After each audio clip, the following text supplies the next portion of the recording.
Allah Mutal buyurur ki, "Əizzətin aləl kafirin." Möminlər o şəxslərdir ki, kafirlərin müqabilində izzətlidirlər. Əziz, nüfussuz, təsirə məruz qalmayan mənasını verir. Bəli. Yəni, məsələn, o torpaq ki, nüfuz eləmək çətindir, Bəli. deşmək, qazımaq, o torpağı çətindir. Ona deyərlər, ərdun aziz, əziz torpaq, yəni möhkəm torpaq. Sərt torpaq. Sərt torpaq, bəli. Mömin də əzizdir. Yəni, möminə şeytan nüfuz eləyə bilmir. Düşmən nüfuz eləyə bilmir. Hədislərin birində gəlir ki, mömin dağdan da möhkəmdir.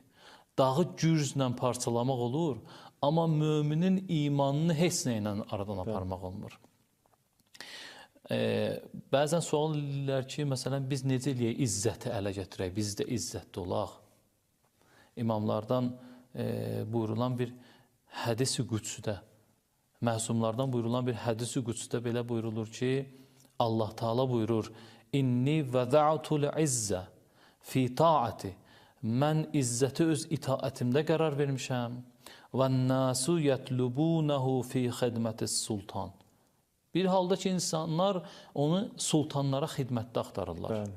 Elə başa düşürlər ki, gedəcəklər hansı vəzifəli şəxsin qapısında xidmət eləyəcəklər, izzət əldə eləyəcəklər. Bəli. Həqiqətən də o cürdür, Hacı, Bəli. ki, Allah qarşısında əylənlər, səmimi qəlblə, ixlasla əylənlər izzət taparlar. Bəli. Amma həqiqətən də tarix də bunu göstərir. Biz də şahidi oluruq ki, bəzən görürsən ki, amma gedib kimlərinsə qabağında əylənlər o rəzillikdən, zillətdən başqa bir şey ələ gətirmirlər. Bəli. Həqiqətən də tarix də bunun şahididir. Bugünkü dövrdə də açıq-aşkar bunu müşahidə eləmək olur. Bəli. Hədisin ardınca buyurulur ki, fələm yeciduhə qat.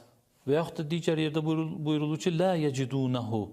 Heç vaxt onu əldə eləyə bilməyəcəklər. Onlar ki, gedib o sultanların qapısında onu axtarırlar, onu heç vaxt əldə eləyə bilməyəcəklər. İzzət axtaran gəlsin Allaha itaət eləsin.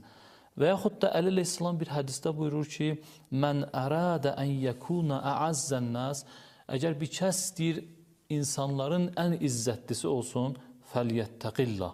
Elə isə Allaha qarşı təqvalı olsun, fi sirrihi və alaniyyətihi, gizlində və aşkarda. İzzətin bir yolu da budur, gizlində və aşkarda Allaha qarşı təqvalı olasan, günah eləməyəsən. Dedik ki, əziz insan, o insandır ki, düşmən onu nüfuz eləyə bilmir. Yəni, düşmən tanıyan.